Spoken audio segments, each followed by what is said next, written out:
మన Varahi sales grand festive celebrations ప్రతి 10,000 రూపాయల కొనుగోలుపై ఒక బంగారు నాణెం ఉచితం. ఈ ఆఫర్ జనవరి 15 వరకు మాత్రమే. Welcome to iDream media.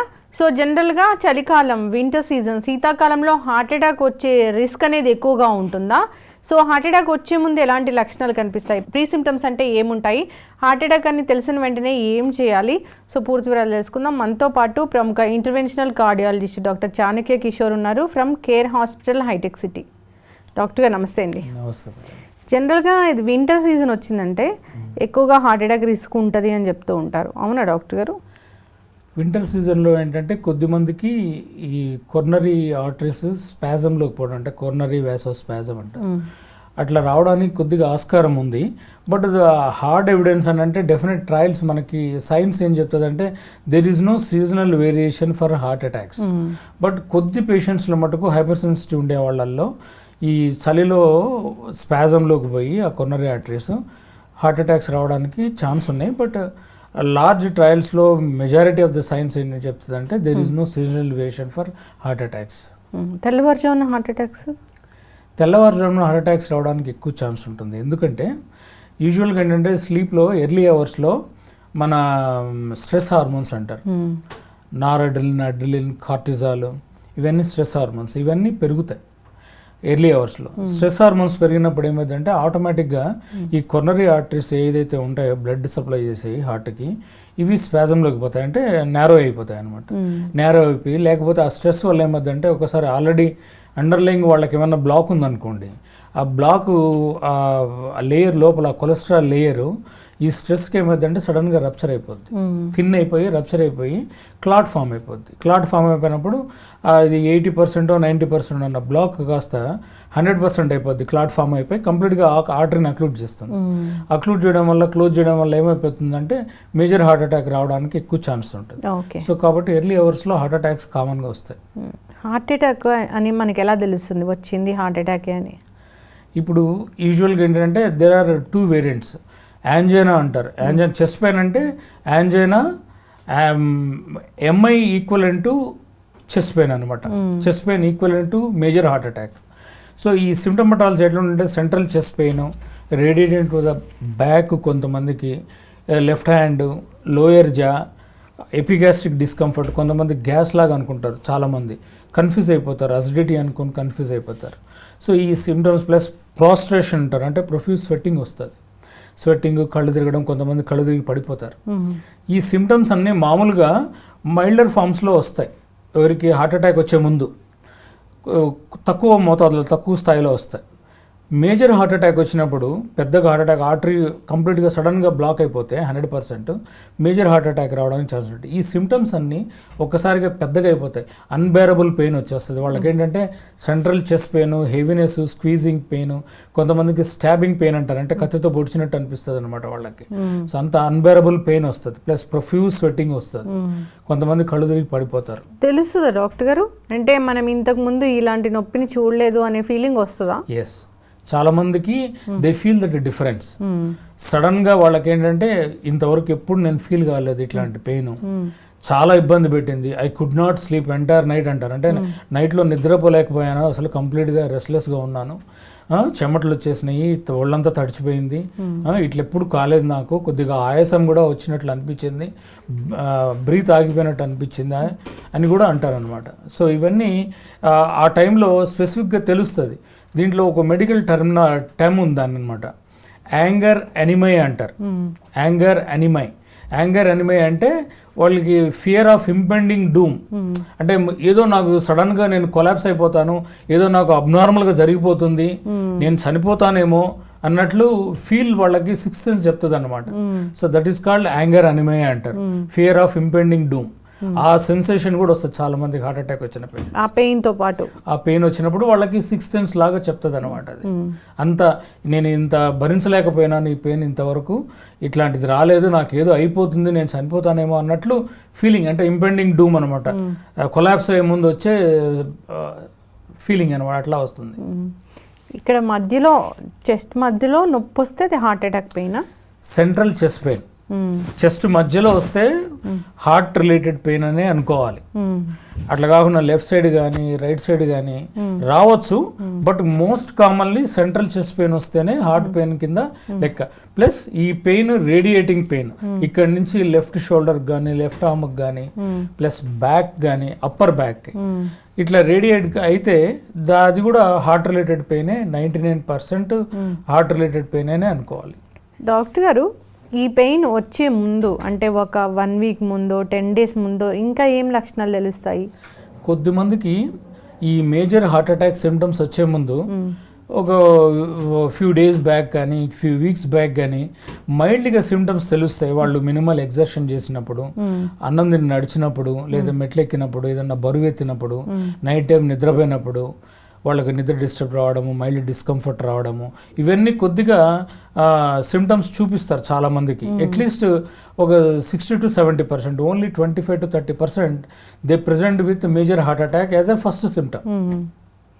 Okay, so అప్పుడు వెళ్ళి ఈసీజీ తీయించుకుంటే ఎనీ టైం మీకు ఎప్పుడన్నా కానీ డౌట్ వస్తే, ఇట్లాంటి కంప్లైంట్స్ వచ్చినప్పుడు, అది తక్కువ సివియారిటీలో రావడం కానీ ఎక్కువ సివియారిటీలో రావడం కానీ వస్తే వెంటనే దగ్గరలో ఉన్న ఈసీజీ హాస్పిటల్ అప్రోచ్ కావడం బెస్ట్ యాక్చువల్గా. ఈసీజీ ఈకో లేదనంటే ట్రోపనిన్ ఐ అనేది చేస్తారు. ఆ ట్రోపనిన్ ఐ చేస్తే యూజువల్గా ఏంటంటే మైల్డ్ హార్ట్ అటాకా మేజర్ హార్ట్ అటాకా తెలుస్తుంది. ట్రోపనిన్ ఐ అనేది బ్లడ్ టెస్ట్. బ్లడ్ టెస్ట్ ఎవరైనా చేయించుకోవచ్చా? సిమ్టమ్స్ లేని వాళ్ళకి పెద్ద యూజ్ ఏమి ఉండదు. అది సిమ్టమ్స్ ఉన్న వాళ్ళు చేయించుకుంటేనే యూజ్ అవుతుంది. సిమ్టమ్ ఉండి ఇప్పుడు ఈసీజీ నార్మల్ ఉండి కొంతమందికి ట్రోపనిన్ అనే లెవెల్ ఎలివేట్ అయింది అనుకోండి బ్లడ్లో, అప్పుడు యూ షుడ్ బి కేర్ఫుల్. ఇమీడియట్గా వాళ్ళకి treatment, blood thinners injections, heparin injection, angiogram ఇట్లాంటివి చేయించుకోవడం తప్పనిసరి. కొంతమందికి ట్రోపనిన్ అయి నార్మల్ ఉంటుంది, బట్ ఈసీజీలో చేంజెస్ వస్తాయి, అప్పుడు కూడా వీ షుడ్ బి కేర్ఫుల్. కొంతమంది ఈసీజీ నార్మల్ ఉంటుంది, ట్రోపనిన్ కనబడుతుంది, రేర్గా ఈకోలో ప్రాబ్లం కనపడుతుంది హార్ట్ అటాక్ వచ్చినప్పుడు. అప్పుడు అందుకనే ECG, echo, troponin I, chest pain వచ్చినప్పుడు బేసిక్ థింగ్స్ అనమాట. వెంటనే ఇమీడియట్గా దగ్గరలో ఉన్న హాస్పిటల్కి వెళ్ళి ఈ టెస్టులు చేయించుకొని వీటిల్లో ఏదైనా అబ్నార్మాలిటీ కనపడితే కన్సల్ట్ కార్డియాలజిస్ట్ని కన్సల్ట్ అయితే immediately you can avoid getting a major heart attack. You can take precautions treatment. కానీ మనం కొన్ని చోట్ల వింటాం డాక్టర్ గారు, పెద్ద పెద్ద డాక్టర్లే, అది కూడా కార్డియాలజిస్ట్లే, కార్డియాలజీ హాస్పిటల్లోనే రౌండ్స్లో ఉండగానే హార్ట్ అటాక్ వచ్చి చనిపోవడము. అంటే వాళ్ళకి తెలియదనా ఎట్లాగా? అట్లా చాలా ఇన్సిడెంట్స్ ఉన్నాయండి. డాక్టర్స్ ప్లస్ కార్డియాలజిస్ట్ ఈ ఫ్యూ మంత్స్ బ్యాకే ఒక కార్డియాలజిస్ట్, ఈజ్ జస్ట్ 46 years అంతే, Chennai, is from Gujarat, is a senior cardiologist, is in-charge of the department of the cardiology in Gujarat. ఆయన వర్క్ అంతా 6 o'clock అయిపోయింది, ఏదో కొద్దిగా అసిడిటీ లాగా వస్తే ఇమీడియట్లీ ఈవెంట్ క్యాజువాలిటీకి పోయి వర్క్ రౌండ్స్ అంతా అయిపోయిన తర్వాత ఓపీ వర్క్ చూసుకొని క్యాజువాలిటీకి పోయి క్యాజువాలిటీలో ఈసీజీ చేయించుకున్నాడు.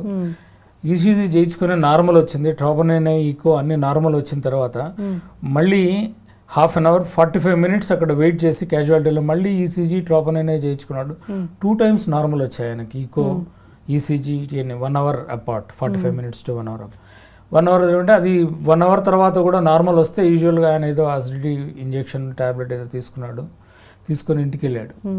ఇంటికి వెళ్ళిన తర్వాత 7 o'clock ఏమో వెళ్ళాడు, బట్ 8:30 అగైన్ ఈ డెవలప్డ్ సేమ్ కంప్లైంట్. ఈసారి అక్కడ వాళ్ళ వైఫ్ చూస్తుండగానే నాకేదో మళ్ళీ డిస్కంఫర్ట్ వచ్చేసింది అని చెప్పి ఈ డెవలప్డ్ ప్రొఫ్యూజ్ స్వెట్టింగ్, అంటే సివియర్గా చెమటలు వచ్చేసాయి and immediately collapsed at home. అట్లా జరుగుతుంది.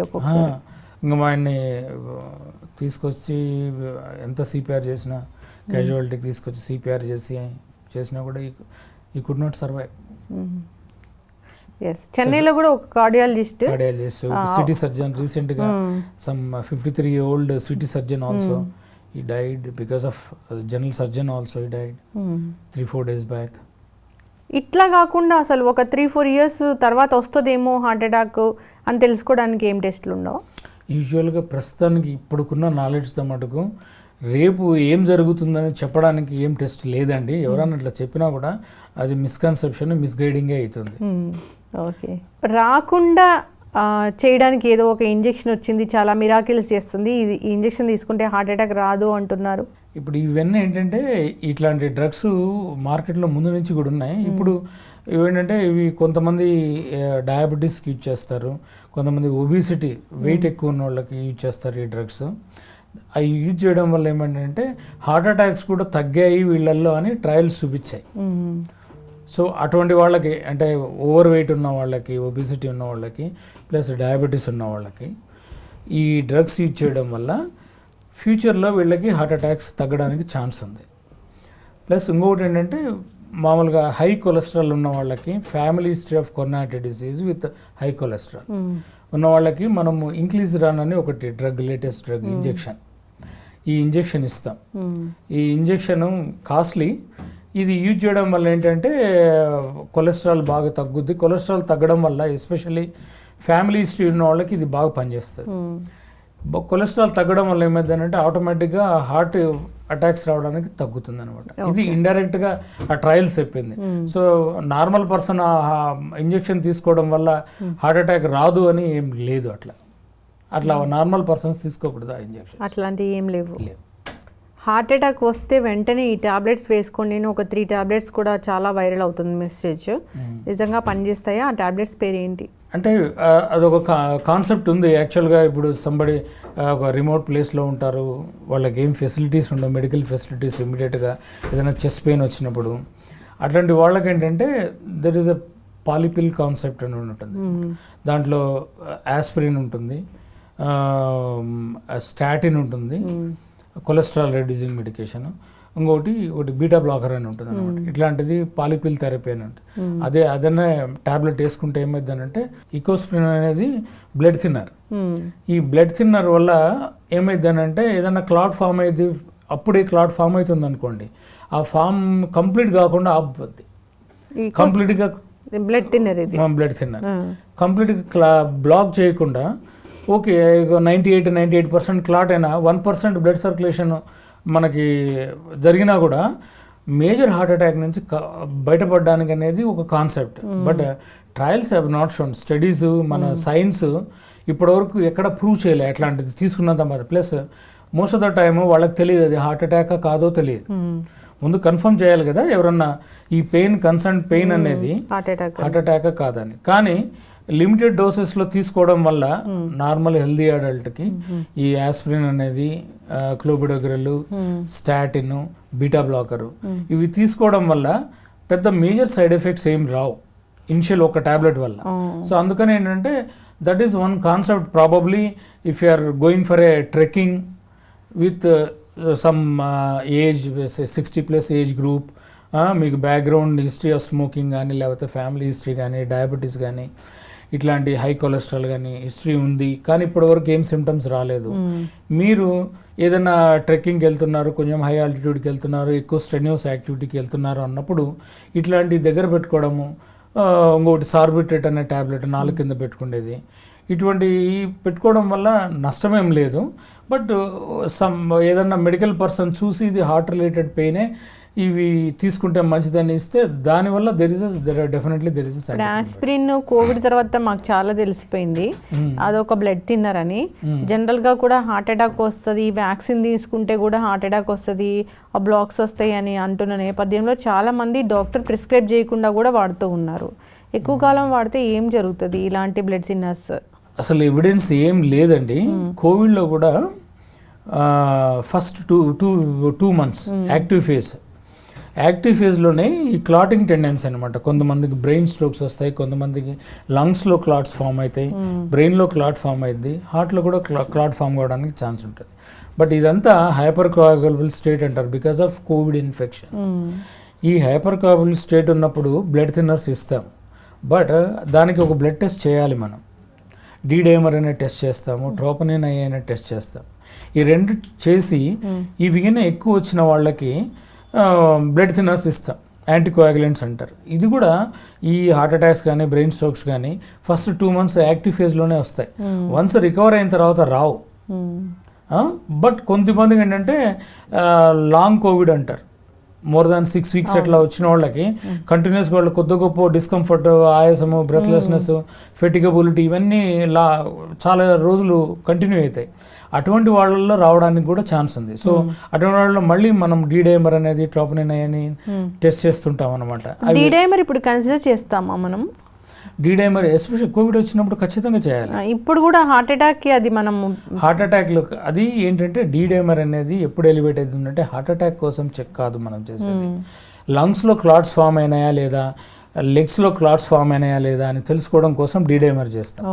అది డీడైమర్ పెరిగిందని అంటే మామూలు కూడా నార్మల్ కూడా ఫాల్స్ పాజిటివ్స్ అంటారు. అంటే ఎస్పెషల్లీ ఎప్పుడు కూర్చునే ఉండే వాళ్ళకి, స్మోకర్స్కి, ఎల్డర్లీ పీపుల్కి, ఒబిసిటీ అంటే చాలా ఎక్కువ ఊబకాయం ఉండే వాళ్ళకి, వీళ్ళల్లో డీడైమర్ పెరుగుద్ది కొలెస్ట్రాల్ ఎక్కువ ఉన్న వాళ్ళలో. కానీ సిమ్టమ్ ఉన్న వాళ్ళకి, ఆయాసం ఉన్న వాళ్ళకి ఈ డీడైమర్ పెరిగితే మనము ఫస్ట్ ఏంటంటే లంగ్స్లో క్లాట్స్ రూల్ అవుట్ చేయాలి. దాన్ని పల్మరీ ఎంబోలిజం అంటారు. ఈ డీడైమర్ వస్తే మనము వెంటనే సిటీ పల్మరీ యాంజియోగ్రాము, ఈ లెగ్స్లో క్లాట్స్ ఉన్నాయా లేదా అని చూడడం కోసము వీనస్ డాప్లర్ అని చేస్తాం. లెగ్ వీనస్ డాప్లర్ అనేది చేసి అవి రూల్ అవుట్ చేసి వాటిలో క్లాట్స్ ఉన్నాయని కన్ఫర్మ్ అయితే మనము బ్లడ్ థిన్నర్స్ దాంట్లో ఇనిషియల్గా అయితే ఇంజెక్షన్స్ ఇస్తాము, క్లాట్ బస్టర్స్ అని. అవి అయిపోయిన తర్వాత, యాక్టివ్ ఫేజ్ అయిపోయిన తర్వాత ఓరల్ బ్లడ్ థిన్నర్స్ ఇస్తాం. అవి ఇకోస్ప్రిన్ కాదు, అవి ఓరల్ యాంటీకోయాగులెంట్స్ అంటారు. ఇకోస్ప్రిన్ అనేది యాంటీప్లేట్లెట్స్. ఇకోస్ప్రిన్, క్లోబిడోగ్రిల్ అనేది, ఇంకా టికాగ్రాల్, ప్రసోగ్రిల్ అనేవి యాంటీప్లేట్లెట్స్ అనేవి. ఇవి హార్ట్ అటాక్ పేషెంట్స్కి ఇస్తాం మనం. లంగ్లో క్లాట్స్ ఫామ్ అయిన వాళ్ళకి ఇవ్వం. వాళ్ళకి ఏంటంటే క్లాట్ బస్టర్స్ ఇస్తాం, క్లాట్ థిన్నర్స్, యాంటీకోయాగులెంట్స్ ఇస్తాం, టాబ్లెట్స్. అలా ఈ లంగ్లో క్లాట్ ఫామ్ అవ్వడం అనేది అది చాలా డేంజర్ సిచ్యువేషన్ అంట కదా డాక్టర్ గారు? చనిపోవడమేనంట కదా అది? అంటే దాంట్లో కూడా అక్యూట్ పల్మరీ ఎంబోలిజం అంటే సడన్గా వచ్చేస్తుంది అనమాట. అక్యూట్ పల్మరిజంలో కూడా మ్యాసివ్, సబ్ మ్యాసివ్ అని ఉంటుంది. అంటే మనకి హార్ట్ 2 లంగ్స్ ఉంటాయి కదా, మనకి హార్ట్ నుంచి 2 రక్తనాళాలు 2 లంగ్స్కి సప్లై చేస్తాయి. Pulmonary artery, main pulmonary artery branches 2 లంగ్స్కి సప్లై చేస్తాయి అన్నమాట. ఇప్పుడు ఆ మెయిన్ పల్మరీ ట్రంక్ అంటారు. ఇక్కడికైనా క్లాట్ ఫామ్ అయింది అనుకోండి, అది బ్లాక్ అయింది అనుకోండి, మ్యాసివ్ పల్మరీ ఎంబోలిజం వస్తుంది. అప్పుడు సడన్గా కొలాప్స్ అయిపోతారు వాళ్ళు. మ్యాసివ్ సివియర్ బ్రెత్లెస్నెస్ వచ్చేసి, ఆయాసం వచ్చేసి, బీపీ డౌన్ అయిపోయి సింకోప్ వచ్చి కొలాప్స్ అయిపోతారు. అటువంటి వాళ్ళు ఇమ్మీడియట్ మెడికల్ అటెన్షన్ తీసుకోకపోతే, అంటే క్లాట్ బస్టర్ ఇంజెక్షన్ మనము టెనెక్టప్లేజన్ ఇంజెక్షన్, రెటెప్లేజన్ ఇంజెక్షన్, ఆల్టెప్లేజన్ ఇంజెక్షన్స్ ఉంటాయి అన్నమాట, క్లాట్ డిజాల్వింగ్ మెడికేషన్. అవి ఇస్తే మెజారిటీ రికవర్ అవుతారు. అట్లా కాకుండా ఆ యాక్టివ్ ఫేజ్లో వాళ్ళు కొలాప్స్ అయిన ఫేజ్లో మెడికల్ ఫెసిలిటీ ఇమ్మీడియట్గా చేయలేకపోతే చనిపోవడానికి ఎక్కువ ఛాన్స్ ఉంటుంది. ఎందుకంటే బీపీ ఫాల్ అయిపోద్ది, వాళ్ళు అన్కాన్షియస్ అయిపోతారు. ఈ పల్మనరీ ఎంబోలిజం ఎవరిలో వస్తుంది అసలు? పల్మరీ ఎంబోలిజం కామన్గా వచ్చేది ఎవరికంటే హాస్పిటల్లో ఎక్కువ రోజులు బెడ్ రెడ్ అనే ఉంటారు కదా, వాళ్ళలో లెగ్స్లో క్లాట్స్ ఫామ్ అయ్యి అవి లెగ్స్ నుంచి లంగ్స్కి వెళ్తాయి. లంగ్స్కి వెళ్ళి లంగ్స్లో బ్లాక్ క్రియేట్ చేసి దానివల్ల ఆయాసం వస్తుంది. ఒక్కోసారి అది మేజర్గా బ్రాంచెస్ కాకుండా ప్రాక్సిమల్గా అంటే ట్రంక్కి వస్తే సడన్గా కొలాప్స్ అయిపోతారు. అట్లా కూడా పెరిఫెరల్ పల్మరీ ఎంబోలిజం అంటారు. అంటే బ్రాంచెస్లో కన్నా క్లాట్స్ ఫామ్ అయితే they survive, they maintain blood pressure, సడన్గా కొలాప్స్ కారు, హార్ట్ ఫంక్షన్ నార్మల్గానే ప్రిజర్వ్ అయితే అట్లాంటి వాళ్ళకి హెపరిన్ అనే ఇంజెక్షన్ ఇస్తే వాళ్ళు రికవర్ అవుతారు. అటువంటి వాళ్ళు ప్లస్ స్మోకర్స్, యాక్టివిటీ లేని వాళ్ళు, అంటే ఎప్పుడు కూర్చొని ఉంటారు అవర్స్ టుగెదర్, ప్లస్ ఫ్రీక్వెంట్గా ఎయిర్ ట్రావెల్ చేసేవాళ్ళు, వాళ్ళు కూడా ఒక అవర్స్ టుగెదర్ కంటిన్యూస్ ఉంటే లాంగ్ జర్నీస్ చేసేవాళ్ళు, ఎయిర్ ఫ్లైట్ జర్నీస్ చేసేవాళ్ళు, స్మోకర్స్, ప్లస్ ఎక్సర్సైజ్ లేని వాళ్ళు, క్యాన్సర్ పేషెంట్స్, వీళ్ళందరికీ లంగ్స్లో క్లాట్స్ ఫామ్ కావడానికి, లెగ్స్లో క్లాట్స్ ఫామ్ కావడానికి ఎక్కువ ఛాన్స్ ఉంటుంది, పల్మరీ ఎంబోలిజం రావడానికి ఛాన్స్ ఉంటుంది. డెలివరీ తర్వాత కూడా వస్తుందా? యా, యామ్నియోటిక్ పల్మరీ ఎంబోలిజం అంటారు దాన్ని. అది రేర్ యాక్చువల్గా, but rarely you can see amniotic pulmonary embolism అని. లేకపోతే ఏదైనా మేజర్, ఇప్పుడు రోడ్ యాక్సిడెంట్స్ చూస్తుంటాం మనం, రోడ్ యాక్సిడెంట్స్లో కూడా ఈ మేజర్ లెగ్స్ ఫ్రాక్చర్స్, వాటిల్లో ఫీమర్ అంటారు, మేజర్ బోన్ ఫ్రాక్చర్స్ వస్తే వాటిలో ఉన్న ఫ్యాట్ ఉంటుంది, బోన్స్లో ఫ్యాట్ ఉంటుంది, ఆ ఫ్యాట్ బ్లడ్లో వీన్స్లోకి బ్లడ్లో కలిసిపోయి లంగ్స్కి వెళ్ళిపోద్ది, ఫ్యాట్ ఎంబోలిజం అంటారు. ఫ్యాట్ ఎంబోలిజం కూడా dangerous. Air embolism, fat embolism వచ్చి చాలామంది చనిపోతారు. ఇది రాకుండా ఉండాలంటే హెల్తీ లైఫ్ స్టైల్ మెయింటైన్ చేయాలి. Exactly. Ideal body weight, regular exercise, avoid taking junk food and stay away from smoking and excessive fatty food. Non-vegetarian food also is harmful on long term, especially saturated fat, meat అవన్నీ avoid చేయాలి. Doctor గారు వచ్చింది heart attack అని తెలిసింది అంటే మొన్న రీసెంట్గా ఒక వీడియో చూశాను డాక్టర్ గారు, అందరినీ బాధ కలిగించింది అసలు. అంటే హార్ట్ అటాక్ వచ్చింది ఒక పేషెంట్కి అక్కడ బెంగళూరులో, ఏదో ఒక చిన్న హాస్పిటల్ తీసుకెళ్లారు, హాస్పిటల్ కూడా కాదు, అదో చిన్న క్లినిక్ లాంటి దానికి. వాళ్ళు ఈసీజీ తీసి హార్ట్ అటాక్ అన్నారు. నెక్స్ట్ దగ్గర వెళ్ళాలంటే అంటే హార్ట్ అటాక్ వచ్చిన పేషెంట్ని జనరల్గా కూడా వాళ్ళకు ఒక మనము వాళ్ళని పంపించడానికి సరైన ఏర్పాట్లు చేసి పంపించాలి కదా డాక్టర్ గారు. ఆ వైఫ్ తీసుకెళ్ళడానికి చాలా కష్టాలు పడి మళ్ళీ అదే పేషెంట్ డ్రైవ్ చేసుకుంటూ వెళ్ళి మధ్యలో కింద పడిపోయి హెల్ప్ కోసం చూసి అదంతా మనం చూసాము. నాకు చాలా బాధేసింది. అంటే జనరల్గా కూడా అది చాలా వైరల్ అయింది. హార్ట్ అటాక్ వచ్చింది అన్న పేషెంట్ని అసలు ఎట్లా మనము వాళ్ళు పంపించాలి? అంటే ఇదంటే ఏంటంటే ఇప్పుడు చెస్ట్ పెయిన్ వచ్చిన వాళ్ళు వెంటనే దగ్గరలో హాస్పిటల్కి వెళ్ళి ఈసీజీ తీయించుకోవాలి. ఈసీజీలో వాళ్ళు హార్ట్ అటాక్ వచ్చిందని అంటే అక్కడికి క్వాలిఫైడ్ ఎవరన్నా పీపుల్ ఉన్నారంటే ఇఫ్ దే ఆర్ వెరీ కాన్ఫిడెంట్గా వాళ్ళు హార్ట్ అటాక్ అని డయాగ్నోస్ చేస్తే మనకి ఈ క్లాట్ బస్టర్స్ అంటే క్లాట్ డిజాల్వింగ్ ఇంజెక్షన్స్ అవి ఇప్పుడు ఏంటి, అది ఏమి ఇంతకుముందు అంటే డ్రిప్లో పెట్టి సలైన్లో డ్రిప్ పెట్టి 45 minutes 1 hour ఇచ్చేవాళ్ళు. ఇప్పుడు అట్లా కాదు, ఇప్పుడు జస్ట్ స్ట్రైట్గా ఇచ్చేయడం అంతే, జస్ట్ ఫ్యూ సెకండ్స్లో ఇంజెక్షన్ వెళ్ళిపోద్ది, టెనెక్టప్లేజన్ ఇంజెక్షన్. సో అది ఇమీడియట్గా ఇస్తే, ఎందుకంటే హార్ట్ అటాక్ వచ్చిన తర్వాత ఎవ్రీ మినిట్ కౌంట్స్ అనమాట. First few hours golden hours, 2 to 3 hours. ఈ 2 to 3 hours మనము ఈ ఇంజెక్షన్ ఇవ్వగలిగామంటే మెజారిటీ రికవర్ అవుతారు. ఎందుకంటే ఆ క్లాట్ సాఫ్ట్గా ఉంటుంది ఫస్ట్ ఇనిషియల్ ఫ్యూ అవర్స్లో. వెంటనే ఈ ఇంజెక్షన్ క్లాట్ బస్టర్కి ఇంజెక్షన్కి ఈ థ్రోంబోలైటిక్స్ అంటారు వాటిని, థ్రోంబోలైటిక్ థెరపీ. ఈ ఇంజెక్షన్ ఇస్తే ఆ క్లాట్ డిజాల్వ్ అయ్యి బ్లడ్ సర్క్యులేషన్ మెయింటైన్ అయింది అనుకోండి, అప్పుడు సర్వైవ్ అవ్వడానికి ఛాన్స్ ఎక్కువ ఉంటాయి. ఇమ్మీడియట్గా వాళ్ళు మేజర్ సెంటర్కి, ఏదైనా క్యాత్ ల్యాబ్ ఉన్న centre where there is 24/7 cath lab services, cardiac services ఉన్న దగ్గరికి వెళ్తే వాళ్ళు యాంజియోగ్రామ్ చేసి ఏదైనా బ్లాక్ ఉంటే దాన్ని రిలీవ్ చేసి. ట్రాన్స్పోర్టేషన్ ప్రాబ్లం అయింది, మినిమం అది కూడా మెయింటైన్ చేయాలి. ట్రాన్స్పోర్ట్ ఏంటంటే ఇంకోటి, most of the European countries వాళ్ళకి ఏంటంటే ఈ అంబులెన్స్లోనే వాళ్ళు they are trained to diagnose acute heart attack. ఈసీజీలో పెట్టంగానే ఈసీజీ తీస్తారు, హార్ట్ అటాక్ అని తెలియంగానే వాళ్ళ టెనెక్టప్లేజ్ ఇంజెక్షన్, రెటప్లేజ్ ఇంజెక్షన్ ఆ అంబులెన్స్లోనే ఇస్తారు. ప్లస్ కొంతమందికి ఈ ఫస్ట్ ఫ్యూ అవర్స్లో, ఎస్పెషల్లీ 1 hourలో నేను చెప్పాను కదా కళ్ళు తిరిగి పడిపోతారని, గుండె వేగం కొట్టుకొని సడన్గా హార్ట్ స్టాప్ అయిపోద్ది. ఆ వేగం కొట్టుకునే దాన్ని కూడా వాళ్ళు ఆ మానిటర్కి కనెక్ట్ చేస్తారు, డిఫిబ్రిలేటర్కి కనెక్ట్ చేసి ఉంటుంది. ఎప్పుడన్నా ద మూమెంట్ వాళ్ళు ఆ డిటెక్ట్ చేయగానే హార్ట్ వేగంగా కొట్టుకుంటుందని మెలిగ్నెంట్ అరిథమియాస్ అంటారు. కార్డియాక్ అరెస్ట్ వచ్చే ముందు వస్తుంది, వెంటనే వాళ్ళు షాక్ కూడా ఇచ్చేస్తారు. డిఫిబ్రిలేటర్ ఎక్కడ డిఫిబ్రిలేటర్స్ పబ్లిక్ ప్లేసెస్లో పెట్టాలని ఎంత అవేర్నెస్ క్రియేట్ చేసినా మనకి ఎక్కడ కనపడట్లేదు. మాస్ గ్యాదరింగ్స్ ఎక్కువగా అయ్యే మాల్స్ ఇలాంటి వాటిలో కూడా ఎక్కడ కనబడట్లేదు డాక్టర్ గారు ఇండియాలో అయితే. అవును, ఆ అవేర్నెస్ తక్కువ ఉంది. యాక్చువల్గా people who are trained in CPR అంటే కార్డియోపల్మరీ బైపాస్, అంటే ఎవరైనా అన్కాన్షియస్ అయిపోయి వెంటనే పడిపోగానే వాళ్ళు ఏం చేయాలంటే యూజువల్గా ఈ నెక్ పల్స్ చూస్తారు. నెక్ పల్స్ చూసి ముందు తట్టి చూడాలి. తట్టిన తర్వాత ఇమ్మీడియట్గా కాన్షియస్గా రాకపోతే దే స్టార్ట్ సిపిఆర్. అక్కడ పక్కనే డిఫిబ్రిలేట్ ఉంటే డిఫిబ్రిలేట్ ఇస్తారు. సిపిఆర్కి రెస్పాండ్ కాకపోతే ఫ్యూ మినిట్స్ సిపిఆర్ ఇచ్చేయచ్చు, బ్లైండ్కి ఇవ్వచ్చు, దెర్ ఇస్ నో డౌట్. అక్కడే డెఫినెట్ ఇండికేషన్ ఉండాలని ఏం లేదు. అన్కాన్షియస్ ఉండి మోర్ దెన్ ఫ్యూ మినిట్స్ మనం ట్రై చేసినా కూడా, సిపిఆర్ చేసినా కూడా కాన్షియస్గా రాలేదని అంటే మనం అది డిఫిబ్రిలేటర్ షాక్ ఇస్తే, కొంతమంది మెజారిటీకి ఏంటంటే ఈ హార్ట్ అటాక్ వచ్చినప్పుడు వాళ్ళకి బీపీ ఫాల్ అయిపోద్ది. ఆ అరిథమియా వచ్చినప్పుడు బీపీ ఫాల్ అయిపోతే అన్కాన్షియస్ అయిపోతారు. మనం షాక్ ఇస్తే ఏమవుతుందంటే ఇమ్మీడియట్గా ఆ షాక్ నుంచి హార్ట్ మళ్ళీ రీయాక్టివేట్ అయింది, అప్పుడు సర్వైవ్ కావడానికి ఛాన్స్ ఎక్కువ ఉంటాయి. ఇన్నేళ్ళ ఎక్స్పీరియన్స్లో అలాంటి కేసు ఏమైనా చేస్తారా డాక్టర్ గారు? లాస్ట్ టైంలో వచ్చారు మనం బ్రతికించాము అనేది. యా, హాస్పిటల్కి వచ్చిన పేషెంట్స్ని several times we made them to survive. వాళ్ళకి మేమే సిపిఆర్ చేసి అన్కాన్షియస్గా వచ్చిన పేషెంట్స్ని ఇది 25, 30, 31 అట్లా కానిస్టేబుల్స్, ఇన్నోసెంట్ బై స్టాండర్డ్స్ వాళ్ళు సిపిఆర్ చేసి తీసుకొచ్చి there was no pulse, no BP, patient was totally unconscious.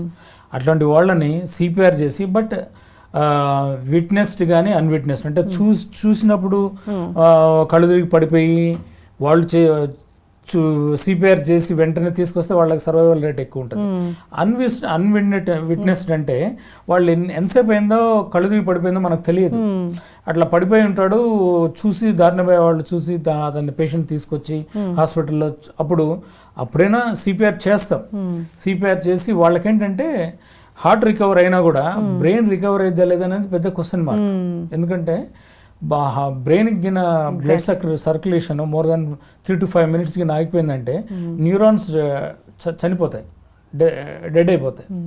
Brain dead అయిపోయిన తర్వాత హార్ట్ రికవర్ అయినా కూడా చాలామంది పర్సిస్టెంట్ వేస్టేజ్ స్టేట్కి పోతారో వాళ్ళు ఎప్పుడు రికవర్ అవుతారు లేదని చెప్పడం వాళ్ళు ఎనీ ఎవిడెన్స్. అందుకని అంటే ఇమీడియట్గా ఇన్నోసెంట్ బై స్టాండర్స్ కూడా వాళ్ళు కూడా సిపిఆర్ అనేది నేర్చుకుంటే, కామన్ పీపుల్ కూడా వాళ్ళు ఇమీడియట్గా సిపిఆర్ చేసి వాళ్ళని తీసుకురాగలిగితే వాళ్ళకి ఇమీడియట్గా మనం ఇంటిబేట్ చేసి సిపిఆర్ చేసి ఈసీజీలో హార్ట్ అటాక్ ఎవిడెన్స్ ఉంటే, అట్లా మేము చాలాసార్లు నేనే సిపిఆర్ చేసుకుంటే క్యాథ్లాబ్కి తీసుకుపోయి యాంజియోగ్రామ్ చేసి హార్ట్ బ్లాక్ ఉంటే రిలీవ్ చేసి స్టెంట్ చేసి అటువంటి పేషెంట్స్ ఐ రిమెంబర్ అట్లీస్ట్ ఒక half a dozen of people still they are surviving even after 15 years.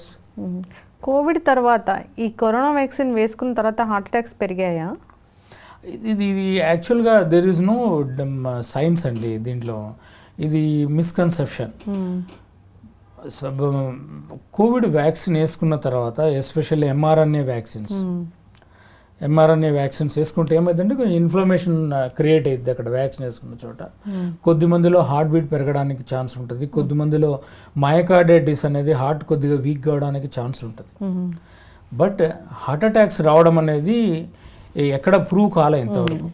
వాళ్ళకేంటంటే అసోసియేటెడ్ వేరియస్ ఫ్యాక్టర్స్ ఉంటాయి.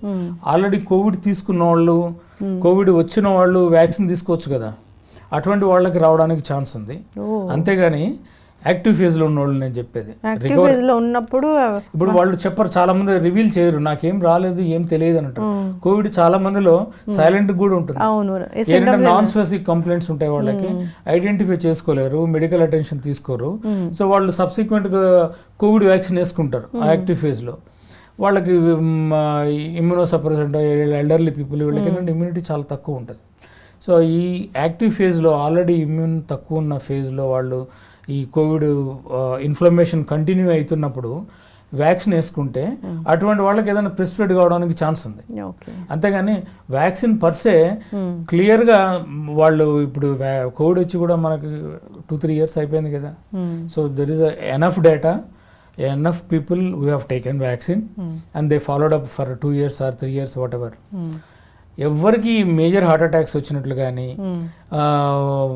మేజర్ స్ట్రోక్స్ వచ్చినట్లు కానీ ఎవిడెన్స్ ఏం లేదు, వితౌట్ ఎనీ ఎవిడెన్స్. అంటే ఇప్పుడు మనకి వేరే మెడికల్ ఫ్యాక్టర్స్ ఏం రిస్క్ ఫ్యాక్టర్స్ లేకుండా ఓన్లీ కోవిడ్ వ్యాక్సిన్ ప్రీవియస్గా అంతా క్వైట్ హెల్దీ పర్సన్ వ్యాక్సినేషన్ తీసుకున్న తర్వాత ఇట్లా వచ్చినట్లు ఎక్కడ ఎవిడెన్స్ ఏం లేదు.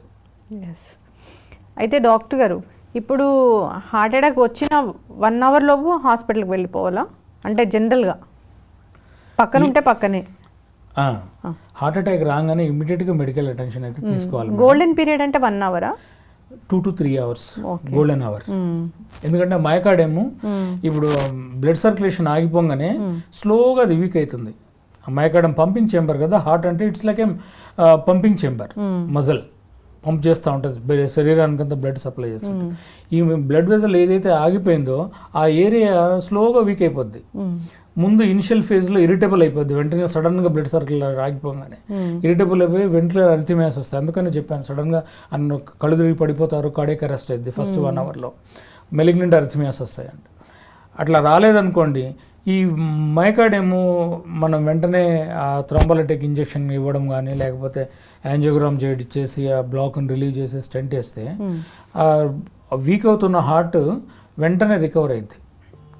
కానీ 4 to 6 అవర్స్ తర్వాత స్లోగా పర్మనెంట్ డ్యామేజ్ అయిపోద్ది, నెక్రోజ్ అయిపోద్ది, మజిల్ అంతా డెడ్ అయిపోద్ది. అంటే సన్నగా నెక్రోటిక్ టిష్యూ ఏంటంటే అది ఒకసారి పర్మనెంట్ డ్యామేజ్ అయిన తర్వాత మనం బ్లడ్ సర్క్యులేషన్ రిస్టోర్ చేసిన తర్వాత చేసినా కానీ మజిల్ రికవర్ కాదు. ఎట్లయితే చెట్టు చనిపోయిన తర్వాత మనం నీళ్ళు వేస్తే ఎట్లా చెట్టు అయితే రికవర్ కాదు, సిమిలర్గా చెట్టు ఎండిపోయిన తర్వాత నీళ్ళు వేస్తే రికవర్గా ఎట్లా దానికి జీవం రాదు, ఇక్కడ కూడా అంతే. మజిల్ ఒకసారి డెడ్ అయిన తర్వాత మనం స్టెంట్ వేసినా కూడా, ఇంజెక్షన్స్ ఇచ్చినా, ఏం చేసినా కూడా రికవర్ గారు. ప్లస్ వాళ్ళకి ఏంటంటే కాంప్లికేషన్స్ వస్తాయి, హార్ట్ ఫెయిల్యూర్ కావడము, బీపీ డౌన్ కావడము, మళ్ళీ అరిథిమియాస్, సెకండరీ అరిథిమియాస్ అంటారు, దానివల్ల ప్రాణాపాయం రావడం, సడన్ కార్డియాక్ అరెస్ట్ రావడం, ఇవన్నీ జరుగుతుంది.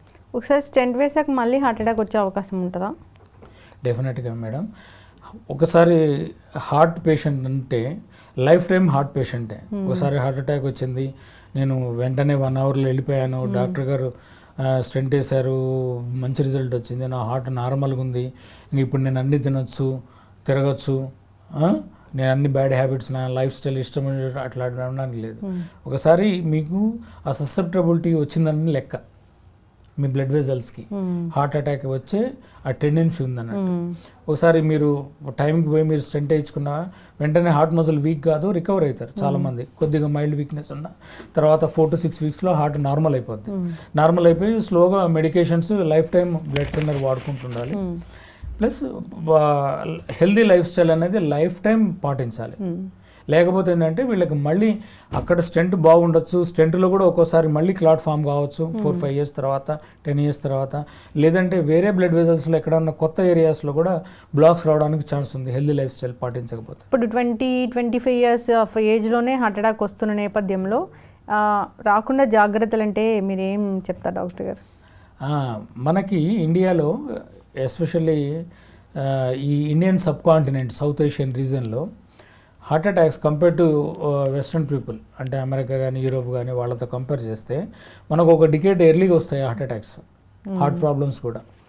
సో అంటే వాళ్ళకి 40+ హార్ట్ అటాక్స్ వస్తాయి, మనకు 30+లోనే వస్తాయి, 25-30లోనే కూడా. యాజ్ ఎర్లర్ నేను చూసిన పేషెంట్ అయితే 21లో కూడా మేజర్ హార్ట్ అటాక్తో వచ్చారు. సో ఇటువంటి వాళ్ళకి ఏంటంటే ఫస్ట్ వాళ్ళకి మోర్ ఇంపార్టెంట్ ఏంటంటే ఫ్యామిలీ హిస్టరీ ఉందా లేదో చూసుకోవాలి. ఫ్యామిలీలో వాళ్ళ పెద్దవాళ్ళల్లో ఫాదర్కి 65 ఇయర్స్ లోపల, మదర్కి 65 ఇయర్స్ లోపల, ఫాదర్కి 55 ఇయర్స్ లోపలగిన హార్ట్ అటాక్ వస్తే వీళ్ళ పిల్లలకి 30 ఇయర్స్ లోపల హార్ట్ అటాక్స్, హార్ట్ ప్రాబ్లమ్స్ రావడానికి ఛాన్సెస్ ఉంటాయి. అటువంటి వాళ్ళు ఏంటంటే లేట్ అడల్ట్హుడ్ అంటే 20+, వీళ్ళంతా హెల్దీ లైఫ్ స్టైల్ పాటించడం, అంటే ఒబిసిటీకి రాకుండా చూసుకోవాలి, హై ఫ్యాటీ ఫుడ్ తినకూడదు, జంక్ ఫుడ్ తినడం అలవాటు చేసుకోకూడదు, అవాయిడ్ చేసుకోవాలి. రెగ్యులర్ ఫిజికల్ యాక్టివిటీ అనేది చాలా ఇంపార్టెంట్. ప్లస్ ప్రొలాంగ్డ్ అవర్స్ కూర్చొని ల్యాప్టాప్ ముందో లేకపోతే ఇంకొక యాక్టివిటీ కంటిన్యూస్గా 3 అవర్స్ కంటే ఎక్కువ కూర్చోకూడదు. 3 అవర్స్ కూర్చున్నారంటే అట్లీస్ట్ 10 to 15 minutes నడవాలి. నడుస్తేనే అప్పుడు సర్క్యులేషన్ కొద్దిగా స్మూత్గా అయింది. Plus any given day you should find at least 30 minutes of speed walking. అంటే 30 minutes స్పీడ్ వాక్ చేస్తే ప్లస్ లిమిటెడ్గా తినాలి. ఏది ఎక్సెసివ్గా బింజ్ ఈటింగ్ అనేది చేయకూడదు. అది వెజిటేరియన్ అయినా నాన్ వెజిటేరియన్ అయినా బింజ్ ఈటింగ్ అనేది అవాయిడ్ చేసుకోవాలి. Non vegetarians especially saturated fat avoid చేసుకోవాలి. సాచురేటెడ్ ఫ్యాట్ అంటే ఈ మీట్ ఇవన్నీ ఉంటాయి కదా, రెడ్ మీట్, వీటిల్లో సాచురేటెడ్ ఫ్యాట్ కంటెంట్ ఎక్కువ ఉంటుంది. సో అవి అవాయిడ్ చేసుకోవాలి. ప్లస్ పీరియాడిక్ చెకప్స్ ఇది very important. BP, sugar, cholesterol ఇవన్నీ పీరియాడిక్గా చెకప్ చేసుకోవడం. ఏం డౌట్ వచ్చినా కూడా ఏదైనా చెస్ట్ పెయిన్, ఇప్పుడు ఫ్యామిలీలో పెద్దవాళ్ళకు ఉంది, ఫ్యామిలీలో హై కొలెస్ట్రాల్ ఉంది, సడన్ కార్డియాక్ డెత్ ఉంది, ఎవరన్నా పెద్దవాళ్ళు కొంతమంది సడన్గా చనిపోతారు, వాళ్ళకి ఏం రీజన్ ఉందో తెలియదు. అటువంటి వాళ్ళకి వచ్చిన వాళ్ళకి పిల్లలకి వాళ్ళు జాగ్రత్తగా ఉండాలి. సో వాళ్ళు ఎవాల్యుయేషన్ కంప్లీట్ థరో చెకప్ చేయించుకోవాలి. కొంతమందికి పుట్టుకతో వచ్చేది అరిథిమియాస్ అనే ప్రాబ్లం ఉంటుంది, కొంతమందికి బ్లాక్స్ ప్రాబ్లం ఉంటుంది కొలెస్ట్రాల్ వల్ల, కొంతమందికి మయోపతి అంటారు. ఈ కార్డియోమయోపతి అవి 20 years 30 years తర్వాత మేనిఫెస్ట్ అవుతాయి. అవి అడ్వాన్స్ స్టేజ్ వచ్చినప్పుడు సడన్గా చనిపోతారు వాళ్ళు, ఏదన్నా హెవీ ఎగ్జర్షన్ చేసినప్పుడు, పరిగెత్తినప్పుడు, క్లైమ్ చేసినప్పుడు, కొంతమంది మరీ నడిచినప్పుడే సడన్గా కొలాప్స్ అయిపోతారు. సో ఈ మయోపతీస్ ఉన్నాయా, ఇవన్నీ ఎవాల్యుయేట్ చేయించుకోవాలి. అట్లా పెద్దవాళ్ళు ఎవరైనా సడన్గా చనిపోతే, ప్లస్ సిబ్లింగ్స్లో బ్రదర్ సిస్టర్ కానీ ఎవరైనా చనిపోతే వీళ్ళకి సిమిలర్ ప్రాబ్లం రావడానికి వాళ్ళ బ్రదర్స్కి సిస్టర్స్కి ఎక్కువ ఛాన్స్ ఉంటుంది సిబ్లింగ్స్లో వస్తే. అటువంటి వాళ్ళు ఇంకా జాగ్రత్తగా ఉండాలి. సో ఈ 20 years నుంచే స్టార్ట్ చేయాలి పీరియాడిక్ చెకప్లు, ఈ హెల్త్ చెకప్స్ ఇవన్నీ చేసుకుంటూ ఉండాలి. వాకింగ్ చేసేటప్పుడు ఆయాసంగా ఉంటే కూడా అది హార్ట్ అటాక్ ఒక ముందు ప్రీ సిమ్టమేనా? యా,